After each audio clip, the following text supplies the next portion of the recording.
The Vethrani called it the curiosity shelf. That was their translation anyway. What they actually said, in that resonant, multi-frequency click language of theirs, all intersect planes of sound, was something closer to the display case of obsolete methodology. But they were polite about it, in the way that very confident beings are polite. The way you're polite to something that can't understand you well enough to be offended. The shelf in question held my ledgers. There were 11 of them at that point, each one a standard issue hardbound data log, the kind the Archival Corps had been issuing since before I was born. Cream-colored pages, numbered by hand, indexed by cross-reference tab in 3 colors. Blue for primary record, red for amendment, green for retrieval note.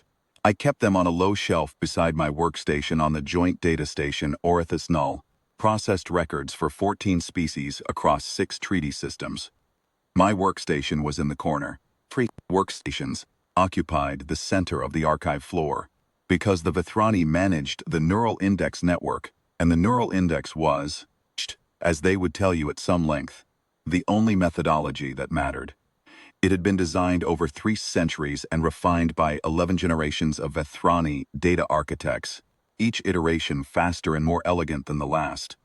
You filed a record with it, and the record was, as Veth Saran once explained to a new Cavith, with the patience of someone describing color to a stone, located, indexed, cross-linked, and retrievable inside 4 milliseconds. 4.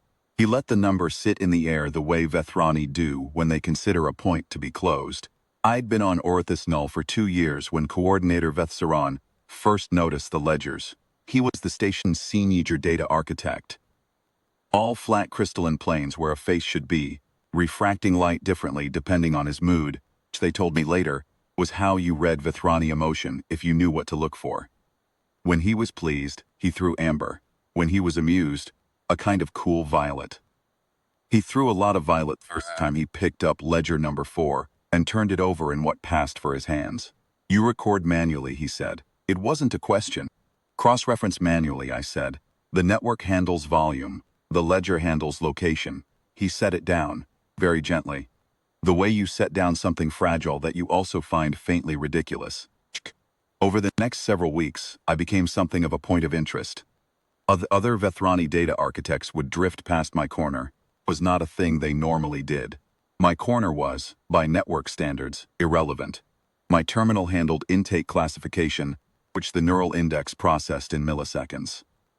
My redundancy protocols, which the station charter required me to maintain, reviewed at the 6-month audit, and logged as compliant legacy methodology. No operational relevance noted.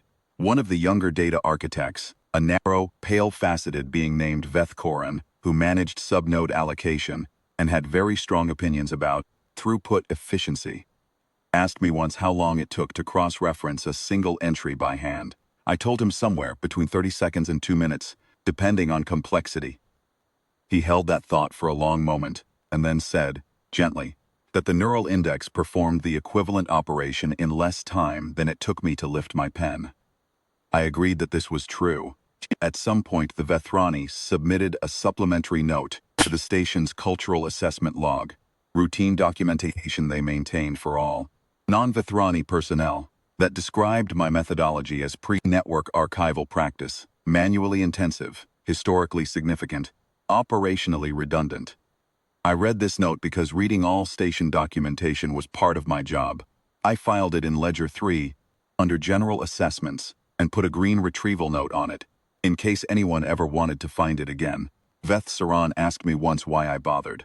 Not unkindly. He was genuinely curious in the way a crystalline being is curious about the behavior of soft, slow creatures who insist on doing things by hand. Habit, I said. He threw violet. The other archivists, 2 Cavith, 1 Vorak, 1 human besides me, had opinions about this. Dressa, the other human, kept her redundancy log on a tablet, which the Vethrani found less amusing, but still unnecessary.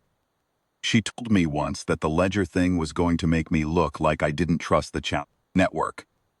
I don't distrust it, I said. I just know what happens to index trees when the root nodes argue with each other. She gave me the look people give you when they decide you're committed to your own eccentricity, and they've decided to stop engaging with it. This was 14 months before the cascade. The Vethrani neural index ran on a self-organizing architecture, which meant it was enormously efficient and almost perfectly brittle. I'd read the design documentation when I arrived because it was my job to understand the system I was classifying records into, and I had spent a quiet afternoon making a note in ledger number 1 about the single point integration dependency in the root node structure. The note said, if primary node loses coherence, subnodes will hold until reintegration cycle. If reintegration cycle fails, subnodes will hold until they don't. Then I drew a small star next to it. That's my notation for pay attention here. The cascade started on a Tuesday. What happened, technically, was that a routine firmware patch interacted badly with the root node's reintegration protocol, and the index began reassigning location markers faster than the coherence layer could log them. By the time the alarm went out, 43 hours of incoming records had addresses that pointed to nodes that no longer held the same contents they'd held when the record was filed. You'd find the records. You just couldn't trust that what the index said was where they were. Veth Saran convened the floor inside the hour. I attended. He laid out the scope in flat, factual terms. The Vethrani do not catastrophize, which I have always respected about them, and explained that the recovery process would require a full index audit against the raw intake log. Given the volume of records and the degraded coherence layer, the audit would take between 9 and 14 days. Veth Koran stood slightly to one side and said nothing, which for him was remarkable. The pending items board behind him listed 47 items marked urgent across 9 treaty systems. No one looked at it directly. Everyone in the room knew exactly what was on it. 14 treaty systems were waiting on documents. 3 arbitration panels had filings due. The Vorok had a trade amendment pending that their legislature was already unhappy about. Veth Saran asked if anyone had access to an alternative location record. There was a short silence. I said, I have the intake ledger. Veth Saran looked at me. I could not read his color in that moment, something I hadn't seen before, a kind of pale gold that none of the orientation materials had mentioned.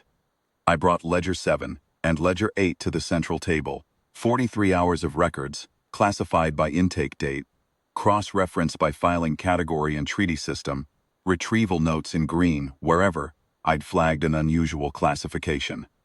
Every record that had come through my terminal, which was every record, because intake classification was my station, logged in order, with its original index address noted at the moment of filing. The index addresses were what the neural net had scrambled. But I had them as they'd been assigned, which meant we didn't need to audit against the raw intake log.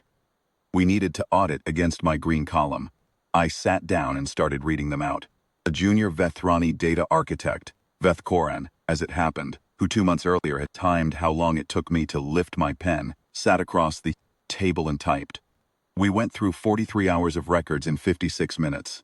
He did not comment on the speed. Neither did I. Veth Saran stood at the end of the table and watched this happen. The pale gold stayed the whole time. I found out later it meant recalibrating.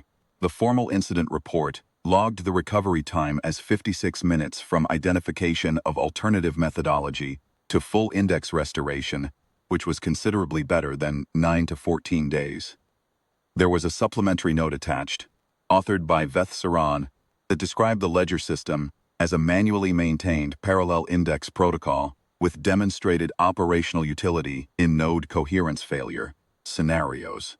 The archival core charter was quietly amended to reclassify hand ledger redundancy logs from legacy methodology, no operational relevance to recommended supplementary practice, all joint stations. Nobody mentioned the curiosity shelf, Ledger 8, back in its place, and started Ledger 9. Dressa came by later and looked at the shelf for a moment without saying anything. Habit, I told her. She didn't throw Violet, but she picked up a hardbound log from the supply rack on her way back to her station. I thought that was about right. So did Ledger 9.